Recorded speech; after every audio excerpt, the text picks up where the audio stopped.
Three, two, one. Wow, amazing! 揺れた歌が世界にまだ僕は人を見えなくなって見つめないで僕の心はぬるく描いた世界の中であなたを傷つけたくはないよ溺れたって僕の心最高のまま Hello my friend, Monami Watashi no Tomodachi. Balik lagi di cerita manhwa. Buat kalian yang mau support channel ini dengan donasi, kalian bisa pilih antara Super Thanks atau Saweria. Tapi bagusnya sih Saweria ya, karena potongannya cuma 5%. Kalau Super Thanks 30%. Untuk Saweria, kalian bisa klik di pojok kiri atas, atau kalian bisa cek di kolom deskripsi. Tapi untuk support, nggak harus dalam bentuk donasi.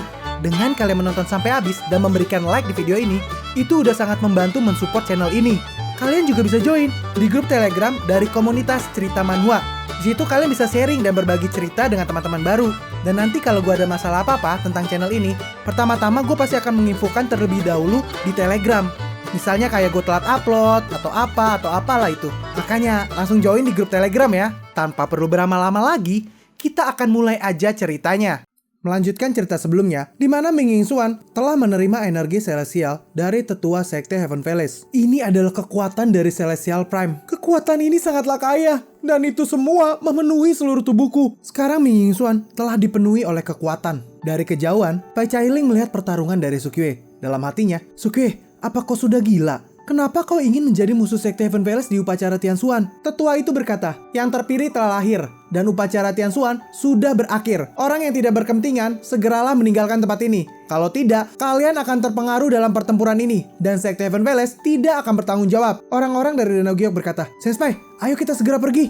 Dalam hati Pai Chailing, Sukyue, kau harus bertahan. Kau tidak boleh jatuh di sini. Semua orang mulai meninggalkan tempat itu. Dalam pikiran tetua ini, orang misterius yang membantu di belakang bocah itu telah menghilang. Setelah menyingkirkan orang-orang ini, kita lihat di mana kau bisa bersembunyi sekarang. Ming Ying-xuan berkata, Sukyue, apa kau yakin? Sekarang ini, kau bukanlah lawanku lagi. Terimalah kematianmu. Serangan itu dapat ditahan Sukyue dengan mudahnya. Hohoho, aku bisa menahannya tuh. Sukyue, aku nggak ingin melihat senyumanmu itu. Matilah kau. Serangan bertubi-tubi dilancarkan ke arah Sukyue. Tapi semua serangan itu tidak ada satupun yang berhasil. Mustahil, orang ini hanya Celestial of the Great All Ember Seven. Aku punya berkah energi dari Celestial Prime. Kenapa aku masih nggak bisa mengalahkannya? Sukyue berkata, apa kau sudah menyerah? Ayo maju lagi sini. Tetua itu juga bingung. Kayaknya ada yang salah deh. Kekuatan yang kami kirimkan memang dilemahkan oleh batu surga Tai. Bahkan kurang dari 10% yang bisa sampai pada tubuh Ming Ying-xuan. Tapi di hadapan Celestial of the Great All Ember Seven, seharusnya itu cukup untuk menghancurkannya. Tapi kenapa bocah itu dengan mudah menghadapinya? Mungkinkah orang yang membantunya juga mengirimkan kekuatan celestial di balik kegelapan? Lalu tetua ini memerintahkan para murid, kalian pergilah ke bawah dan cari. Ada seseorang yang bersembunyi dalam kegelapan. Cepat temukan dia. Baik tetua. Dalam benak Sukyue, Acha adalah murid kebanggaan dari sekte Mekti. Dalam hal tingkat kekuatan celestial, itu tidak berarti bahwa dia lebih lemah dari sekte Heaven Palace. Aku bisa membunuh orang itu dalam 3 pukulan dan 2 tendangan. Tapi fokusku sekarang bukanlah padanya. Meskipun aku membunuh bocah ini, sekte Heaven Palace bisa membuat orang terpilih lainnya. Intinya adalah batu surga Tai itu. Aku harus mencari cara untuk menghancurkannya atau membawanya. Ming Ying-xuan berkata, kau masih berani mengalihkan perhatianmu kepadaku? Matilah kau! Sukyue terus-menerus mempermainkan Ming Ying-xuan. Preksisia mengirimkan telepati. Sukyue, kau harus berhati-hati. Mereka sudah menggunakan patung raksasa untuk mengepungmu. Udah tenang aja. Aku memang menunggu patung-patung itu untuk datang. Sukyue berkata, waktunya sudah tiba. Aku tidak akan bermain-main lagi denganmu. Segera Sukyue mengaktifkan mode retaliatory. Dan tidak lupa juga menggunakan 100 kali lipat Force King Fist. Dengan beberapa kali pukulan, Ming Ying-xuan dikalahkan dengan mudahnya. Dan tendangan terakhir Sukyue mengarah kepada adik kecil dari Ming Ying-xuan. Dalam pikiran tetua itu, sayang sekali. Apakah hanya ada udang lunak seperti ini di benua langit yang sekarang? Ming Ying-xuan kehilangan kualifikasi pewarisnya oleh batu surga Tai. Apa mungkin itu karena bagian tubuh bawahnya dihancurkan? Batu surga Tai berpikir bahwa dia mandul dan tidak bisa bertahan dari malapetaka. Batu surga Tai milik Ming Ying-xuan ditarik kembali oleh batu surga Tai. Ming Ying-xuan berteriak, tidak! Aku masih punya kemampuan untuk pulih! Jangan menarik kualifikasiku! Setelah kualifikasinya ditarik, tubuhnya mulai membatu. Dan setelah tubuhnya membatu, dia pun hancur berantakan. Sukyue kaget melihat ini. Astaga, dia langsung berubah menjadi abu. Untung aja aku tidak menyerahkan kualifikasiku tadi. Leluhur wanita itu berkata, putra terpilih telah terbunuh. Bocah itu ternyata menyembunyikan kekuatan yang begitu dalam. Sekarang, kirim semua patung raksasa itu. Jangan biarkan dia kabur. Seluruh patung mulai mengepung Sukiwe. Satu patung berhasil menangkap Sukiwe. Pelan-pelan dong. Tulangku mau hancur semuanya nih. Hei kalian, lepaskan aku. Aku juga yang terpilih. Mingxuan sudah mati. Kalian hanya bisa melatihku sekarang. Leluhur itu berkata, bocah ini benar-benar arogan ya. Tetua, kita tidak boleh membiarkannya. Di saat yang sama, murid-murid telah menemukan peri Cixia. Leluhur, kami telah menemukan penjahat yang bersembunyi. Hei, berhenti kau, jangan lari. Peri Cixia mengirim telepati kepada Sukiwe. Sukiwe, aku sudah ditemukan oleh orang-orang Sekte Heaven. Aku harus segera mundur. Sukiwe membalas. Setelah kau membawa mereka pergi, cepat kau gunakan jimat untuk melarikan diri. Gak usah mengkhawatirkanku. Tetua itu berkata, bawa bocah itu kembali. Aku secara pribadi akan menginterogasinya tentang keberadaan Xuan Yuan Wanrong. Jika kita tidak bisa mengendalikan mereka berdua, kita tinggal bunuh aja mereka. Bawa juga batu surga Tai kembali ke pavilion harta karun. Mungkin akan ada kesempatan untuk menemukan orang terpilih berikutnya. Patung itu membawa Sukiwe dan batu surganya. Leluhur wanita ini berkata, kenapa aku merasa ada yang salah ya? Kekuatan yang ditunjukkan anak itu nggak biasa. Bagaimana mungkin dia bisa ditangkap dengan mudah oleh patung raksasa? Saat patung itu menggenggam batu surga Tai, Sukiwe langsung merubah bentuk patung itu. Patung ini berubah menjadi tongkat ungunya. Sukiwe berkata, terima kasih semuanya atas hadiah berlian yang besar ini. Aku benar-benar mencintai kalian. Gawat, dia membawa batu surga Tai. Kenapa patung itu dibawa kendalinya? Bocah sialan, cepat kembalikan batu surga Tai-nya. Itu bukanlah sesuatu yang bisa kau sentuh. Semuanya, cepat hentikan dia. Jangan sampai dia membawa batu surga Tai-nya. Hohohoho, kalian ingin mengambilnya kembali setelah memberikannya padaku? Dasar nggak tahu malu. Sukiwe langsung mengeluarkan Divine Escape Talisman-nya. Semuanya, aku pergi dulu ya. Aku harap aku tidak akan bertemu dengan kalian lagi. Bye-bye. Sukiwe berhasil menghilang dari tempat itu. Di sisi peri Cixia juga menggunakan Divine Escape Talisman. Semuanya, hentikan orang yang satunya lagi. Kita harus menemukan tempat persembunyian mereka. Peri Cixia juga meledek. Selamat tinggal semuanya. Mereka berdua berhasil kabur dari kepungan Sekte Heaven Palace. Tetua ini benar-benar gak percaya dengan apa yang baru saja terjadi. Fondasi dari Sekte Heaven Palace-ku, batu surga Tai, baru saja menghilang. Apakah semua ini mimpi? Patung raksasa itu pasti memiliki bahaya yang tersembunyi yang sudah ditanamkan oleh bocah itu secara rahasia. Kita tidak bisa menyimpannya lagi. Tarik semuanya dan hancurkan itu. Wanita ini berkata, tapi setiap patung raksasa itu adalah upaya dari Sekte Heaven Palace selama berabad-abad. Aku barusan bilang hancurkan, maka hancurkan aja. Aku gak mau ada kesalahan seperti ini lagi. Sekarang juga, kirim orang-orang untuk mencari keberadaan Sukiwe. Di luar sana, Peri Cixia berkata, Sukiwe, apa kau terluka? Tenang aja, aku baik-baik aja kok. Para orang tua itu pasti tidak akan mengira kalau patung raksasanya itu palsu. Peri Cixia berkata, aku pikir kau akan mundur setelah mengatasi Mingxuan. Tapi aku gak menduga, kau bahkan membawa batu surga Tai-nya. Membunuh Mingxuan saja itu gak cukup. Mereka akan memilih yang baru. Sekarang kita sudah mendapatkan batu surga Tai-nya. Jadi kita tidak perlu lagi khawatir tentang ancaman dari orang terpilih lainnya. Tapi batu itu terlalu besar. Itu pasti nggak akan cukup di dalam cincin penyimpanan. Sukiwe berkata, aku sudah mencobanya. Sepertinya ada berkah ilahi pada batu surga Tai. Jadi itu tidak bisa disimpan. Dalam hati Sukiwe, bahkan dengan penyimpanan sistem, itu tidak bisa tersimpan juga. Sukiwe berkata lagi, untungnya aku masih punya trik untuk menyembunyikan keberadaan kita. Kita tidak perlu khawatir, mata-mata yang dikirim Sekte Heaven Palace akan menemukan kita. Sekarang, ayo kita kembali ke Danau Giok untuk menemui Hongyan dan yang lainnya. Seminggu kemudian, di Danau Giok, Sukiwe berkata, aneh, aku bisa merasakan kalau Senpai telah kembali. Tapi Hongyan pergi kemana ya? Apa mungkin orang-orang Sekte Heaven Palace tiba lebih awal dari kita dan menangkap Hongyan dan yang lainnya? Tidak. Aku harus turun dan melihatnya sendiri. Cixia coba untuk menenangkan. Sukiwe, tenanglah. Jangan terlalu panik. Tiba-tiba ada telepati dari Chiang Hongyan. Pria kecil, apa kalian kembali dengan aman? Oh itu, kau gadis kecil. Di mana kau sekarang? Hongyan menjawab, kami merasa malu terus-terusan tinggal di Danau Giok. Jadi, kami pergi ke gunung terpencil dan membangun tempat tinggal kecil di situ. Jadi kau kemarilah. Tidak berapa lama kemudian,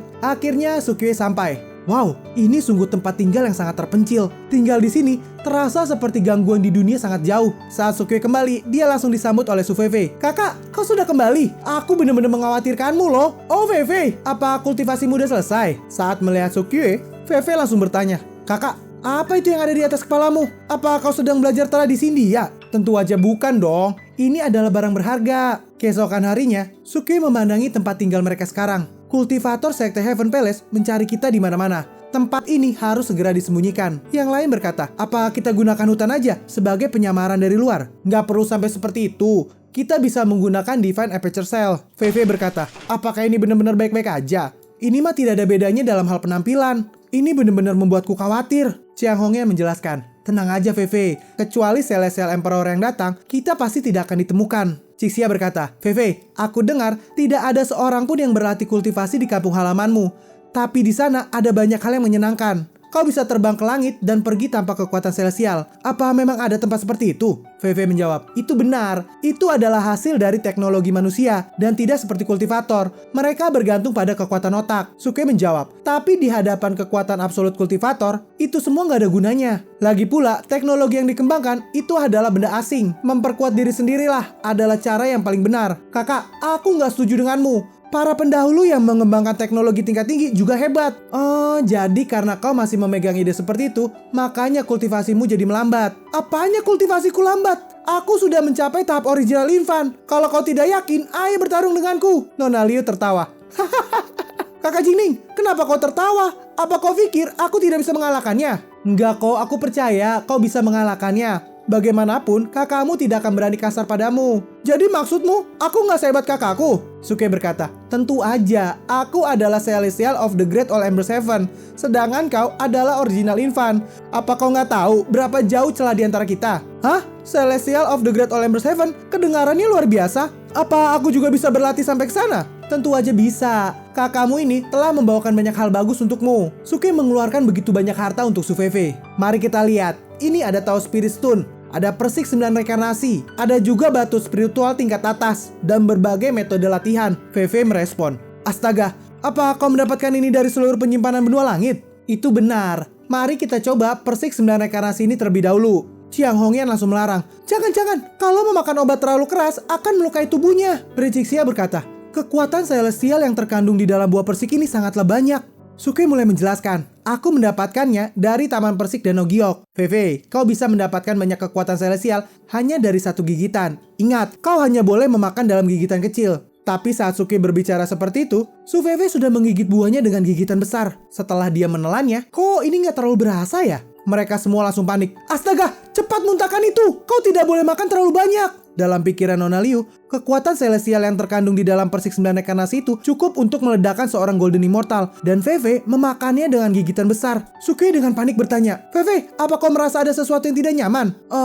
Aku nggak merasa apa-apa kok. Kok bisa sih? Bagaimana mungkin Dantian seorang original infant bisa menampung kekuatan celestial sebanyak itu? Cixia berkata, mungkin aja Veve melambat itu bukan karena bakatnya yang buruk. Suke bertanya, apa maksudmu? Veve bukan memiliki bakat yang buruk, melainkan bakat yang besar. Kekuatan celestial yang masuk ke dalam tubuhnya tidak semuanya masuk ke dalam Dantian, tapi berkeliaran melalui meridian seluruh tubuh dan disaring terus-menerus. Yang masuk ke dalam Dantiannya hanyalah kekuatan celestial yang paling murni. Sisa celestialnya akan keluar dari tubuh seiring berjalannya waktu. Dengan fisiknya yang seperti itu, tahap awal kultivasinya pasti akan melambat. Tapi fondasi Veve akan sangat solid. Dan saat kultivasinya mencapai Celestial King, dia bisa membunuh semua orang yang berada di ranah Celestial King.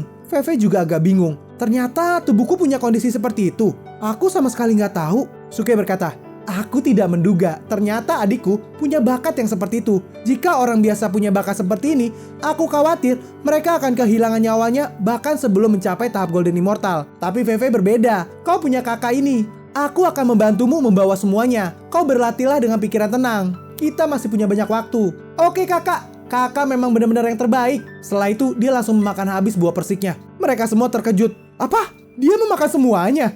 Suke lalu mengalihkan pembicaraan. Ngomong-ngomong, tempat kecil ini memang cukup unik, tapi tidak memiliki peralatan modern. Cixia bertanya, peralatan modern? Itu loh, seperti kulkas, TV, perangkat air, AC, dan konsol game. Kita mungkin akan tinggal lama di sini. Jadi, rumah ini harus didekorasi dengan indah. Nona Liu berkata, aku tidak pernah mendengar apa yang kau katakan itu. Hongyan, kau pernah ke kampung halaman Sukyue kan? Apa kau tahu itu? Chiang Hongyan menjawab, aku sih cuma tahu 1 atau 2 hal doang. Dalam pikirannya Cixia, di dalam dunia ilusi waktu itu, aku pernah melihat banyak peralatan listrik unik milik Sukyue. Tapi karena semua orang ada di sini, lebih baik aku pura-pura nggak tahu aja. Sukyue lalu berkata lagi, tenang aja, aku akan mengaturnya di sini. Jadi semuanya bisa menjalani kehidupan modern. Kakak, aku juga akan ikut membantumu. 10 hari telah berlalu tanpa disadari. Di bawah pengaturan Sukyue dan Suveve, tempat tinggal kecil itu diubah menjadi tempat tinggal modern. Semua fasilitas modern telah tersedia. Batu surga tai yang paling berharga tidak bisa disimpan di cincin penyimpanan, sehingga harus diletakkan di atas atap sebagai hiasan. Karena keberadaan Divine Aperture Cell, jadi tidak perlu khawatir kalau ini akan ditemukan oleh orang-orang dari Sekte Heaven Palace. Saat Chiang Hong yang sedang mandi, Sukue mencoba untuk mengintip. Lalu Su Fei datang. "Dasar kakak, kau cabul banget sih. Fei, kau terlalu berlebihan. Ada 3 istriku di rumah ini. Dan kami harus tidur berpisah setiap malam. Dan sekarang aku bahkan tidak bisa melihat istriku mandi. Omong kosong apa kau? Siapa yang istrimu? Apa kau sudah melamarnya? Apa kau sudah mendapatkan buku nikah? Kakak, kau sama sekali tidak punya rasa tanggung jawab ya?" Dalam hati Sukue, sial, kenapa aku punya adik yang berpikiran terlalu modern seperti ini sih? Ace dan aku sudah menghabiskan seumur hidupku di dalam ilusi. Meskipun aku tidak melakukan pernikahan, tapi kenyataannya kami itu sudah menjadi suami istri. Hongyan dan aku sudah melewati banyak cobaan, dan ketika diancam oleh Akademi Heaven Palace, dia juga bersikeras bahwa aku adalah pasangan Taoisnya. Kalau untuk Jingning, dia sudah melindungiku saat aku dalam keadaan paling rentan dan terjebak di dalam ruang rahasia tanpa matahari selama beberapa tahun. Meskipun dia licik, dia hanyalah menunjukkan ketulusannya saat menghadapiku. Sukue berkata pada Su Fei, "Mereka semua itu adalah istriku. Memangnya kenapa?" Saat mereka berdua sedang bertengkar, tiba-tiba ada ketukan pintu. Fei langsung bergerak. Siapa yang datang malam-malam gini? Saat dia buka pintunya, seorang wanita muncul di depannya. Dia bertanya, "Boleh aku tahu, siapa kau?" Wanita ini adalah Suan Yuan Wanrong. Dia berkata, "Tadi kau berteriak begitu keras. Memangnya siapa istrimu?" Dalam hati Sukue, "Aduh, istri yang benar-benar tercatat telah hadir di sini." Lalu Sukue mengajak Suan Yuan Wanrong untuk masuk. "Duduklah, semuanya, kemarilah." Dan berkenalan satu sama lain. Ini adalah Chiang Hongyan. Dia adalah mantan kaisar kerajaan air. Dan sekarang, dia istri dari pemimpin fraksi Ledaka Surgawi. Yang ini si Ching Suan. Dia adalah master puncak Cixia dari Sekte Mekti. Dia dikenal juga sebagai Fairy Cixia. Sekarang, dia juga istri dari pemimpin fraksi Ledaka Surgawi. Dan yang ini adalah Liu Jingning. Dia adalah ses dari fraksi Utopia. Sekarang, dia juga istri dari pemimpin fraksi Ledaka Surgawi. Nah, kalau wanita yang manis ini adalah adikku, Su Fei. Dia belum lama ini baru berhubungan dengan dunia kultivator. Kalian semua, aku perkenalkan, ini adalah Suan Yuan Wanrong. Dia adalah master gedung selatan dari Sekte Heaven Palace. Dan dia adalah orang yang dipilih oleh buku surga Tai. Cixia berkata, "Apa kau juga orang yang terpilih? Lalu kau dan Sukue?" Sukue berkata, "Hehehe, itu benar. Kami ditunjuk oleh buku surga Tai sebagai pasangan Taois. Karena itulah hidup dan mati kami terhubung. Kecuali jika kita lulus ujian cinta dan malapetaka." Suan Yuan Wanrong menambahkan, "Ini semua adalah salahku. Aku terjebak di lembah makam abadi. Dan dalam suasana hati yang mudah tersinggung, di saat itu Sukue membuatku sangat kesal. Jadi aku menuliskan namanya pada buku surga Tai. Aku ingin membuat dia mati bersamaku. Aku tidak memiliki hubungan nyata dengannya. Dan tidak akan ada perasaan juga di masa depan. Aku harap kalian bisa mengerti bahwa aku di sini bukan untuk mencuri pria kalian." Cixia berkata, "Pria itulah yang mencuri kita. Bukan kita yang mencuri dia." Chiang Hongyan juga berkata, "Rekan Taois Suan Yuan tidak perlu menyalahkan diri sendiri.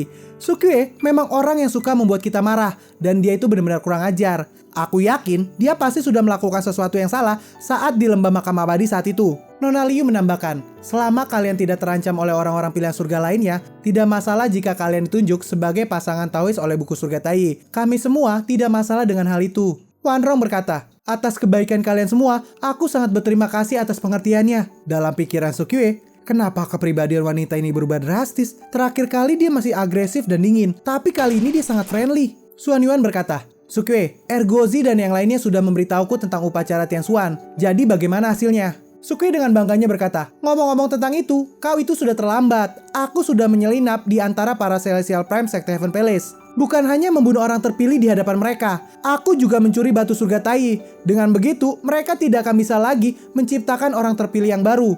"Apa? Kau membunuh orang pilihan surga yang baru? Dan kau juga mencuri batu surga Tai?" Lalu Sukue mengajak Suan Yuan untuk melihat batu itu. "Lihat, batu surga Tai-nya ada di sana." Suan Yuan langsung panik. "Gawat, dasar bodoh kau. Kenapa kau membawaku mendekati batu surga Tai-nya? Ayo cepat lari." Kenapa?" Saat dua orang terpilih muncul di hadapan batu surga Tai di waktu yang sama, itu artinya mereka ingin menantang ujian cinta dan malapetaka. Jika kita menantang ujian sekarang, bukankah itu sama saja dengan mengirimmu ke kematian? Para wanita yang lain mulai keluar melihat mereka, tapi yang mereka temukan, dua orang itu disedot ke dalam batu surga Tai. Cixia bertanya, "Mereka pergi kemana?" Chiang Hongyan berkata, "Kemunculan dua orang terpilih di hadapan batu surga Tai melambangkan bahwa mereka akan menantang ujian cinta." "Apa? Mereka berada di dalam batu surga Tai?" Tiba-tiba Suan Yuan Wanrong berada di dalam dunia modern. Dia melihat gedung-gedung yang tinggi dan kendaraan yang sedang berlalu lalang. Para pejalan kaki mulai membicarakan dia. Apakah nona itu sedang membuat film? Dia kelihatan cantik sekali. Apakah itu kostum drama baru? Suan Yuan kebingungan. Di mana ini? Ini seharusnya ujian cinta batu surga Taiye. Ini adalah ujian pertama. Keduanya memasuki dunia ingatan satu sama lain. Dan ingatan salah satu dari mereka tersegel. Jika bisa bertemu dan membuat jatuh cinta satu sama lain sampai ingatan tersegel itu menjadi terbuka, itu akan dianggap sebagai kelulusan. Ini pasti dunia ingatan Sukiwe. Karena aku masih ingat tentang ujian cintanya. Jadi itu berarti ingatan Sukiwe lah yang disegel. Tapi dunia ini kenapa aneh seperti ini? Pakaian orang-orang ini dan tampilan kotanya itu semua belum pernah aku lihat sebelumnya. Terus bagaimana cara aku untuk menemukannya dan membuatnya jatuh cinta padaku? Lalu ada seorang pria jelek mendekati Xuan Yuan. "Nona, bolehkah aku minta WeChat-mu?" "Hah? WeChat? Aku nggak ngerti apa yang kau bicarakan." "Udah, jangan pura-pura begitu. Aku cuma menambahkan kontakmu aja. Apa kau seorang mahasiswa di dekat sini?" "Hei, aku masih punya urusan. Aku tidak punya waktu untuk terjerat denganmu." Tunggu dulu, jangan pergi. Kenapa kau pura-pura polos sih? Bukankah kau sengaja berpakaian seperti ini di jalan untuk menggoda pria? Hei, dasar makhluk fana, nyala kau dari sini. Xuan Yuan mencoba kekuatan sihirnya, tapi sayangnya dia tidak bisa melakukannya. Dalam pikirannya, kultivasiku pasti disegel oleh batu surga Taiye. Di dalam dunia ingatan ini, aku hanyalah makhluk fana. Pria itu berkata, "Apa-apaan wanita bau ini? Dia udah gila ya? Makhluk fana, apa kau kultivator?" Xuan Yuan makin panik. "Jika kita mati di dunia ingatan ini, maka kau akan dianggap gagal dalam ujian ini. Dan kami berdua akan benar-benar mati." Tiba-tiba muncul seorang pria. Dia menabrak pria jelek itu. "Hei, itu sakit bego. Siapa sih kau?" Dengan ini, video ini pun berakhir. Kita akan lanjut lagi di video berikutnya. Gue yakin kalian pasti penasaran kan dengan kelanjutannya? Makanya jangan lupa subscribe dan nyalakan lonceng notifikasinya agar kalian tidak ketinggalan video-video gue berikutnya. Jangan lupa juga untuk like, komen, dan share ke sosial media kalian agar makin banyak orang yang kenal dengan channel ini. Sehingga kami makin semangat untuk buat video-video berikutnya. Sekian dulu video dari Cerita Manhwa. Kita akan lanjut lagi di video berikutnya. Sampai jumpa semuanya and sayonara. This is Cerita Manhwa untuk lo semua. Jangan lupa sawer jika kalian suka. Hei kalian, mohon perhatian. Ini ku persembahkan untuk kalian. Aku butuh cuan untuk kebutuhan, karena editor pun butuh asupan. Lirik ini tanpa kepalsuan. Dengan ini cukup sekian. Terima kasih.